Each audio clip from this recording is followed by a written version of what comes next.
त्या संदर्भामध्ये आपल्याला बोलणार आहे।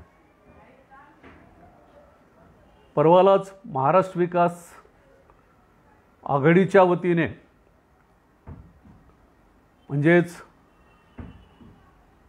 ठाकरे यांच्या सरकारने नोकरातील पदोन्नतीमधील आरक्षण सेवा ज्येष्ठतेनुसार देण्यात यावं अशा प्रकारचा आदेश काढलेला आहे। 25 जून 2004च्या नियमानुसार त्याला मंजुरी देऊन तशा प्रकारचा GR जो आहे हा या शासनाने काढलेला आहे। हा 25 जून 2000चा नियम काय आहे, कुणाच्या संदर्भामध्ये आहे किंवा कुणी काढलेला आहे हे बघण्याच्या अगोदर महाराष्ट्र शासनाने जो आदेश काढलेला आहे तो आदेश काय आहे पहिल्यांदा आपण पाहूयात। तर महाराष्ट्र शासनाचा आदेश असा आहे, मी थोडक्यामध्ये तो वाचून दाखवतोय की सर्वोच्च न्यायालयाच्या अधीन राहून यापुढे पदोन्नती कोट्यातील रिक्त असलेली सर्व म्हणजे 100% पदे कोणत्याही आरक्षणाचा विचार न करता 2004 मधील सेवा ज्येष्ठता स्थितीनुसार भरण्यात यावेत। जे अधिकारी 2004च्या अगोदर किंवा नंतर पदोन्नती आरक्षणाचा लाभ घेऊन सेवा ज्येष्ठता यादीत वरच्या स्थानावर आले आहेत त्याच्यानंतरचा कनिष्ठ कर्मचारी या पदोन्नतीस पात्र ठरेल आणि 2004च्या नियमानुसार पदोन्नतीच्या संदर्भामध्येच विचार करावा अशा प्रकारचा आदेश जो आहे हा ठाकरे सरकारने काढलेला आहे। आणि शेवटी त्याच्यामध्ये असं म्हटलेलं आहे की सुप्रीम कोर्टाचा जो निर्णय नंतर येईल त्यावेळी मागास प्रवर्गातील आरक्षणाच्या बाबत त्यावेळी सरकार आपली भूमिका स्पष्ट करेल।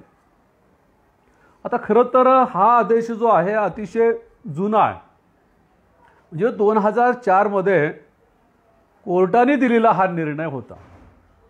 त्याच्यानंतर या नियमानुसारच फडणवीस सरकारने देखील त्यांच्या काळामध्ये म्हणजे 2017 मध्ये न्यायालयाने पदोन्नतीच्या आरक्षणाच्या संदर्भामध्ये निर्णय दिला होता, त्याला अनुसरून त्यांनी काय केलं होतं की त्यावेळेला देखील या आरक्षण भरतीला बंदी आणलेली होती आणि त्यावेळेसपासून हे आरक्षण भरती आरक्षण पदोन्नती भरती जी आहे ही थांबलेली आहे।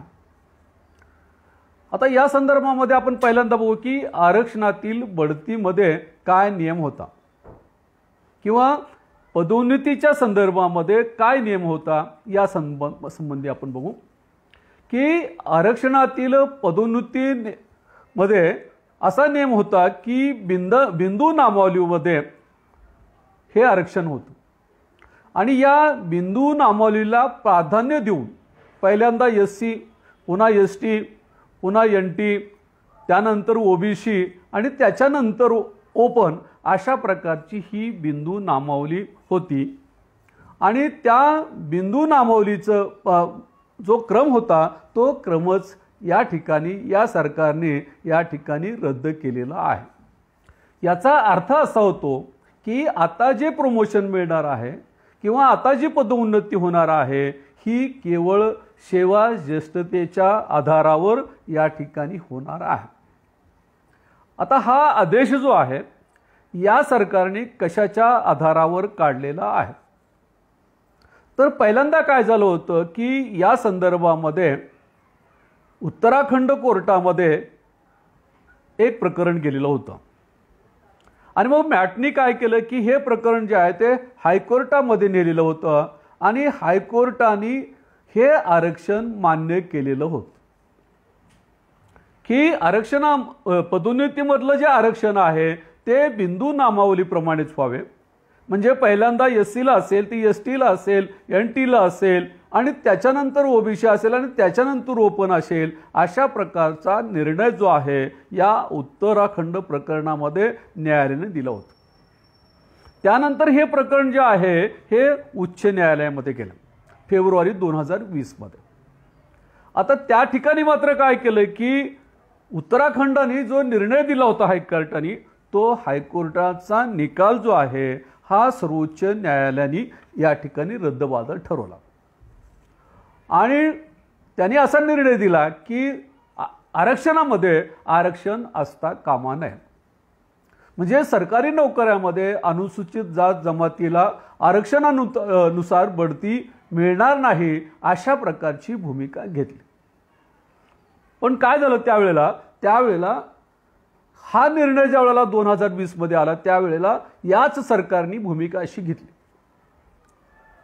विशेषतः या ठिकाणी विधान परिषदेमध्ये आत्ताचे जे मुख्यमंत्री उद्धव ठाकरे साहेब आहेत त्यांनी या ठिकाणी विधान परिषदेमध्ये स्पष्ट भूमिका घेतली की जरी उच्च न्यायालयाचा हा निर्णय असला तरी राज्य शासन काय करेल की या संदर्भामध्ये फेरविचार करण्याच्या संदर्भामधली सूचना करेल आणि त्याच्या अगोदरच या ठिकाणी आपण महाराष्ट्र सरकार जे आहे हे सरकारी नोकरीमध्ये अनुसूचित जाती जमातीचं जे आरक्षण आहे त्या आरक्षणाच्या नुसारच बढती देऊ अशा प्रकारची भूमिका स्पष्टपणे ठाकरे यांनी घेतलेली होती आणि ते विधान परिषदेमध्ये घेतलेली होती.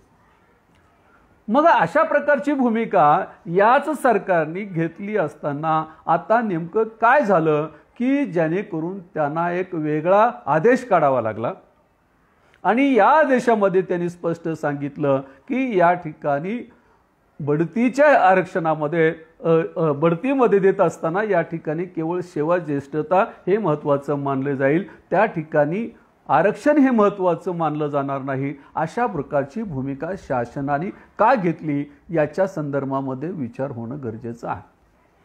दुसरी गोष्ट अशी की त्यांनी एका विशिष्ट प्रसंगी हा निर्णय घेतलेला आहे हेही आपल्या लक्षात आलं पाहिजे. कोणता निर्णय, कोणती परिस्थिती? तर एका बाजूला आपण असं पाहिलं की मराठा आरक्षण जे आहे हे सुप्रीम कोर्टाने नाकारलं आणि लगेच शासनाने या ठिकाणी बढतीमधलं आरक्षण नाकारलं. या दोन गोष्टी एकत्रित आल्यामुळे आम्हाला काही गोष्टीची संबंधीची शंका निर्माण होते. कोणत्या गोष्टीची शंका निर्माण होते की मराठा आरक्षण हे सुप्रीम कोर्टाने नाकारल्यामुळे या ठिकाणच्या विरोधी पक्षांनी सत्ताधारी पक्षाला टार्गेट केलं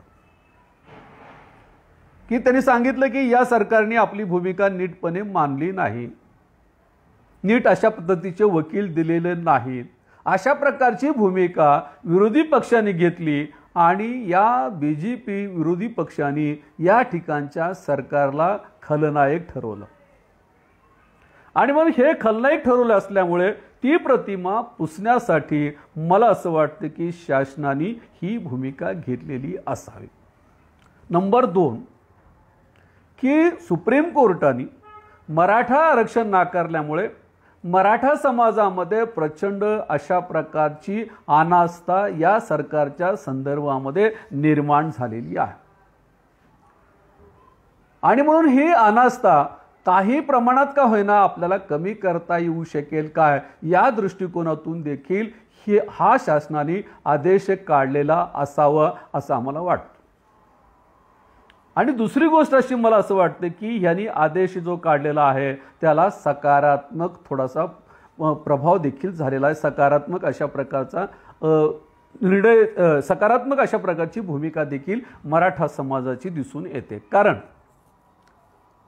की ज्या वेळेला सरकारने पदोन्नतीच्या संदर्भामधलं आरक्षण हे नाकारलं किंवा त्याच्या संदर्भामधला आदेश काढला त्याचबरोबर मराठा महासंघाने या निर्णयाचं स्वागत केलेलं आहे.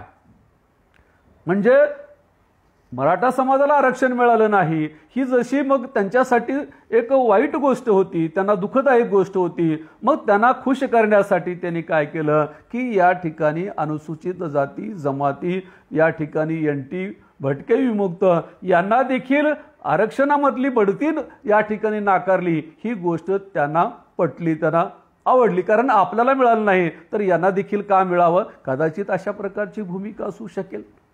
आणि मला असं वाटतं की या भूमिकेमधून या ठिकाणी या सरकारने निर्णय घेतलेला आहे. आता मग याच्या संबंधी आपल्याला असंही म्हणता येऊ शकेल की त्याच्यामध्ये सरकारने असं म्हटलेलं आहे या आदेशामध्ये, जसं मी मगाशी वाचून दाखवलं की सुप्रीम कोर्टाच्या अधीन राहून हा निर्णय आपण घेतो आहोत आणि सुप्रीम कोर्टाचा निकाल आल्यानंतर मग मात्र आम्ही याच्या संदर्भामध्ये काय तो निर्णय घेऊ किंवा त्याच्यामधली भूमिका घेऊ. मग काय भूमिका घेणार आहेत याचा मात्र उल्लेख जो आहे या सरकारने या आदेशामध्ये का केला नाही. किंबहुना याची अंमलबजावणी होण्याच्या अगोदर या शासनाने ही भूमिका घेतली पाहिजे की या ठिकाणी सुप्रीम कोर्टाचा निकाल आल्यानंतर तुम्ही काय निर्णय घेणार आहात या संदर्भामध्ये स्पष्ट अशा प्रकारची भूमिका घेणं गरजेचं आहे. आता दुसरा महत्त्वाचा मुद्दा माझ्या दृष्टिकोनातून अति महत्त्वाचा आहे की एका बाजूला मराठा समाजाचं आरक्षण सुप्रीम कोर्टाने नाकारलेलं आहे, रद्द केलेलं आहे, तरी देखील हे सरकार मराठा समाजाला आरक्षण देण्याच्या संदर्भामध्ये प्रयत्नशील आहे, प्रयत्न करीत आहेत. त्याच्याबद्दल आम्हाला काहीही म्हणायचं नाही, त्यांनी प्रयत्न करायला हरकत नाही.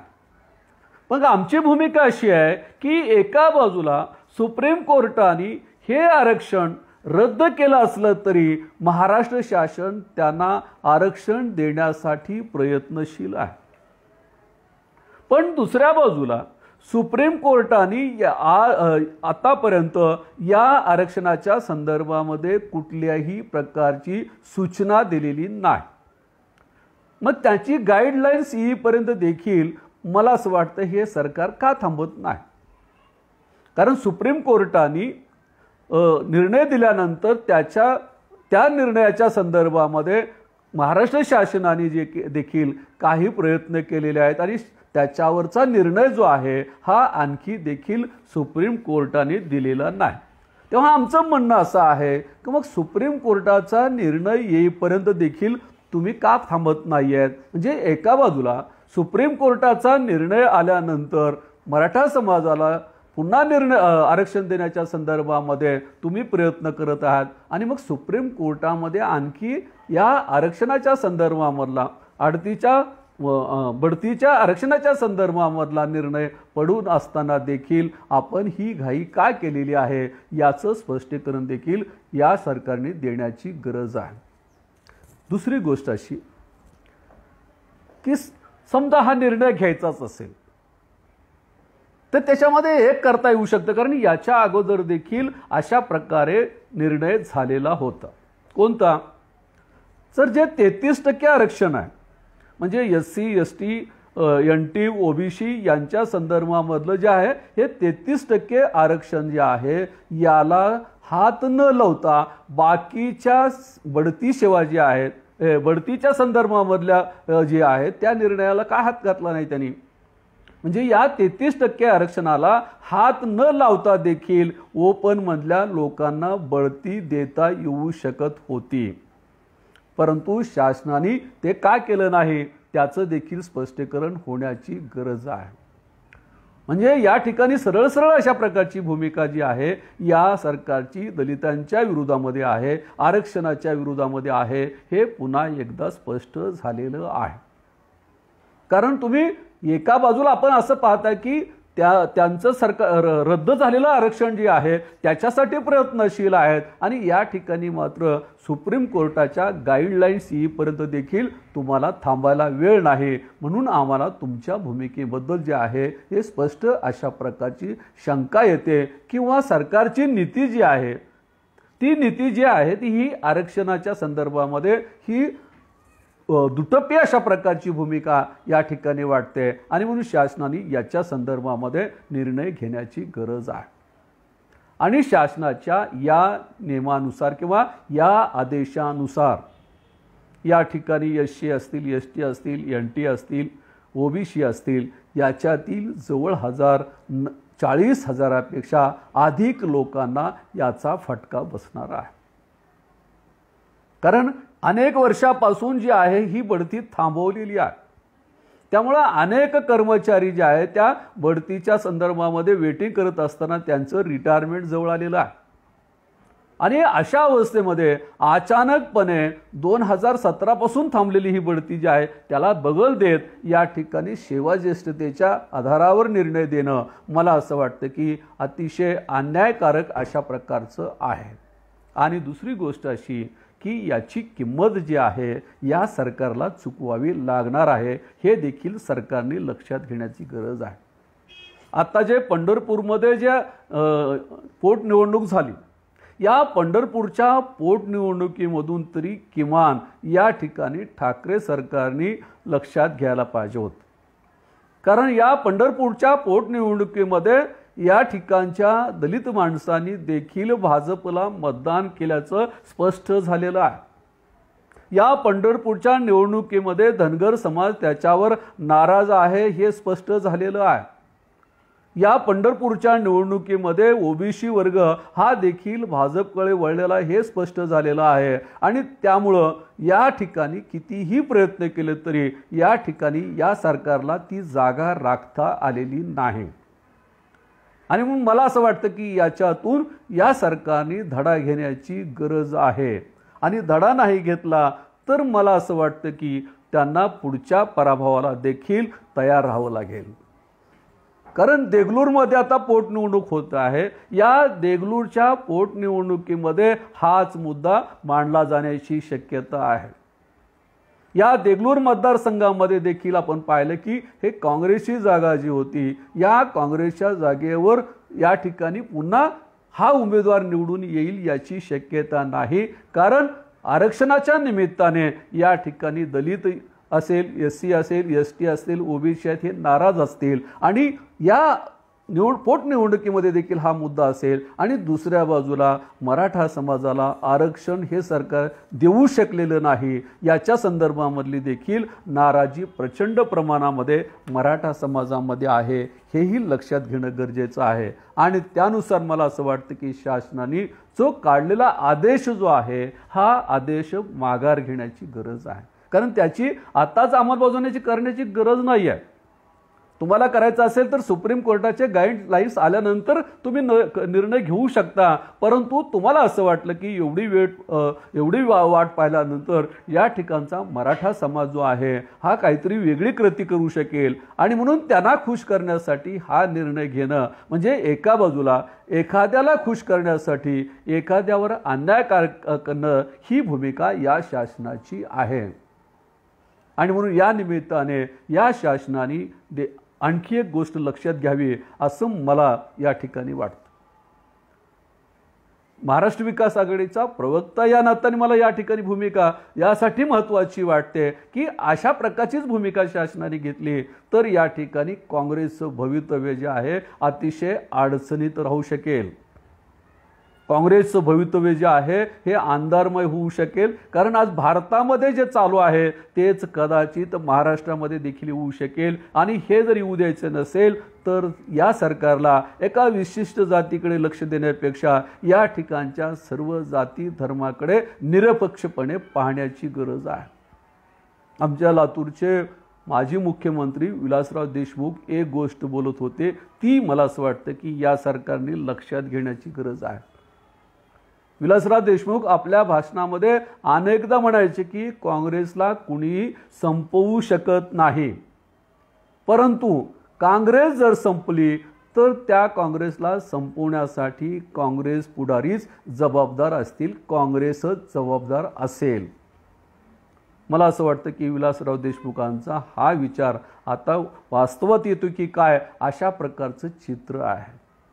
आज देशामध्ये जे आहे हे काँग्रेसला अडचणीत आणण्याचं काम जे आहे हे काँग्रेसचेच लोक करत आहेत आणि मला असं वाटतं की हा आदेश काढून जे आहे काँग्रेसने आदेश काढून जे आहेत हे एका अर्थाने काँग्रेसने आणि राष्ट्रवादीने आपल्याला स्वतःलाच अडचणीत आणलेलं आहे असं मला या ठिकाणी वाटतं। आणि म्हणून या ठिकाणी हा आदेश जो आहे हा त्वरित त्याने मागे घेण्याची गरज आहे, जर या काँग्रेसला या ठिकाणी पुन्हा त्याचं भवितव्य उज्ज्वल करायचं असेल। काँग्रेस हे विसरते की काँग्रेस पक्ष जो आहे हा मुठभर सवर्णाच्या मतांनी मोठा झालेला पक्ष नाही आहे.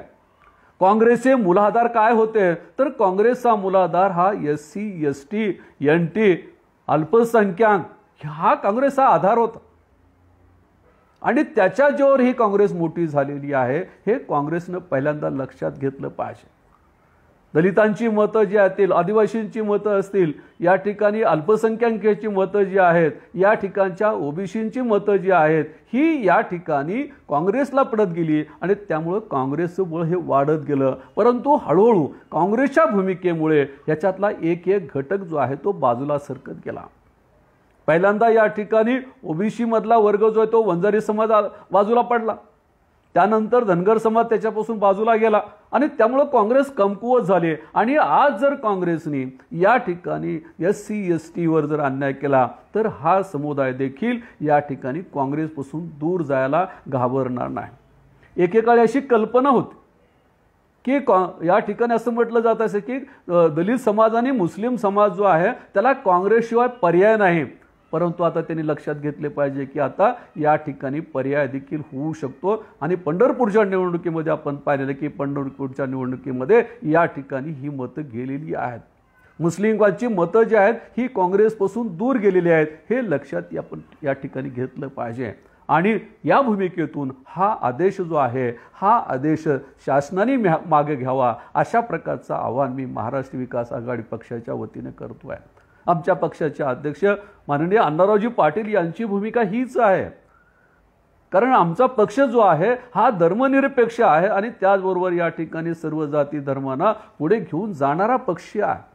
आमच्याकडे सत्ता असेल किंवा नसेल या ठिकाणी माहीत नाही, परंतु आमच्या पक्षाची तत्व जी आहेत ही भारतीय संविधानाला पूरक अशा प्रकारची आहेत.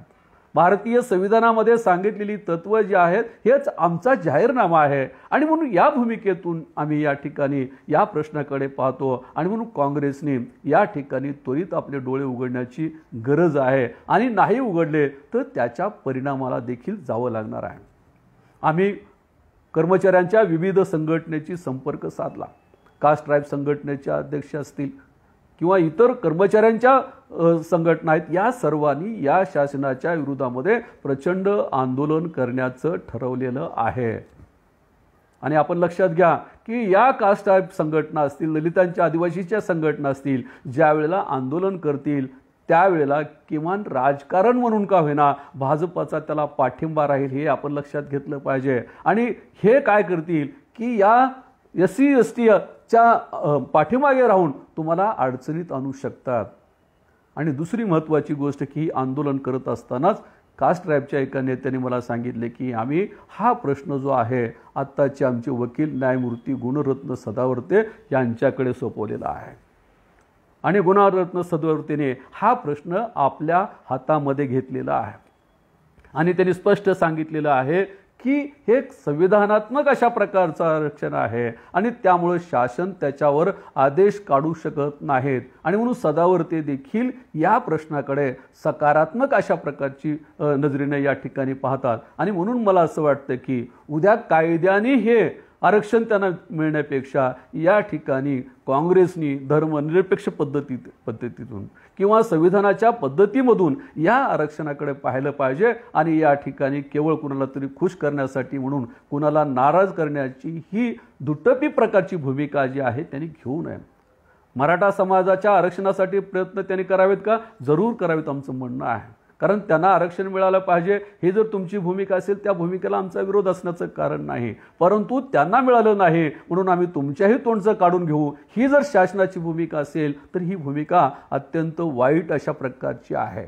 आणि म्हणून महाराष्ट्र विकास आघाडीने पक्षाने आम्ही असा निर्णय घेतलेला आहे की ज्या वेळेला या त्यांच्या न्याय मागण्याच्या संदर्भामध्ये कर्मचारी जे आहेत हे रस्त्यावर उतरतील, आपल्या न्याय मागण्यासाठी आंदोलन करतील, त्यावेळेला महाराष्ट्र विकास आघाडी जी आहे ही त्या आंदोलनाच्या मागे उभा राहील हेही आपण लक्षात घेतलं पाहिजे.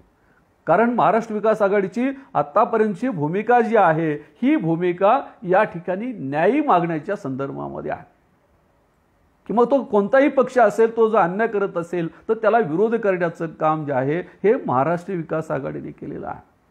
की आज आपण शेतकरी आंदोलनाच्या संदर्भामध्ये पाहतो, या शेतकरी आंदोलनाच्या संदर्भामध्ये आपण पाहतो की शेतकरी आंदोलनाला पाठिंबा देण्याच्या अनुषंगाने या ठिकाणी बसव कल्याण ते औरंगाबाद अशा प्रकारच्या रॅलीचं या ठिकाणी महाराष्ट्र विकास आघाडीने आयोजन केलेलं होतं आणि त्या ठिकाणी बसलेल्या लाखो शेतकऱ्यांना पाठिंबा देण्याचं काम केलं होतं आणि त्यावेळेला आम्हाला प्रचंड अशा प्रकारचा प्रतिसाद देखील मिळाला होता आणि म्हणून या माध्यमातून मी या ठिकाणच्या कर्मचाऱ्यांना देखील सांगतोय या ठिकाणी SC ST OBC NT जे काही कर्मचारी असतील त्यांच्या सर्व कर्मचाऱ्यांच्या संघटनेच्या मागे आंदोलनाच्या मागे जे आहे ही महाराष्ट्र विकास आघाडी उभा राहील आणि या ठिकाणच्या सरकारला या ठिकाणी न्याय मिळवून देण्याच्या संदर्भामध्ये आमची भूमिका जी आहे ही तुम्हाला सपोर्ट करण्याची राहील, तुम्हाला पाठिंबा देण्याची राहील।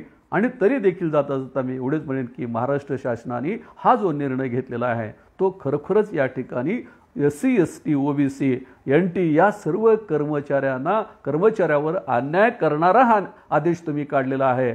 म्हणजे ज्या आदेशाविषयी ठाकरे पहिल्यांदा असं म्हणाले की आम्ही ते होऊ देणार नाही, यांचं आरक्षण देऊ असं म्हणणारे उद्धव ठाकरे तेच जर पुन्हा अशा पद्धतीचा निर्णय घेतात, यावरून आम्ही काय समजायची ही भूमिका लक्षात घेतली पाहिजे। किंवा याच्या अगोदर 33% आरक्षण या ठिकाणी तसंच ठेवून बाकीच्यांना पदोन्नती दिली होती, परंतु आज अचानकपणे या ठिकाणी या सरकारने अशी भूमिका घेतली की या ठिकाणी कुठल्याही परिस्थितीमध्ये SC असतील ST असतील OBC असतील NT असतील यांना या ठिकाणी पदोन्नती द्यायची नाही अशा प्रकारची भूमिका या ठिकाणी घेतलेली आहे।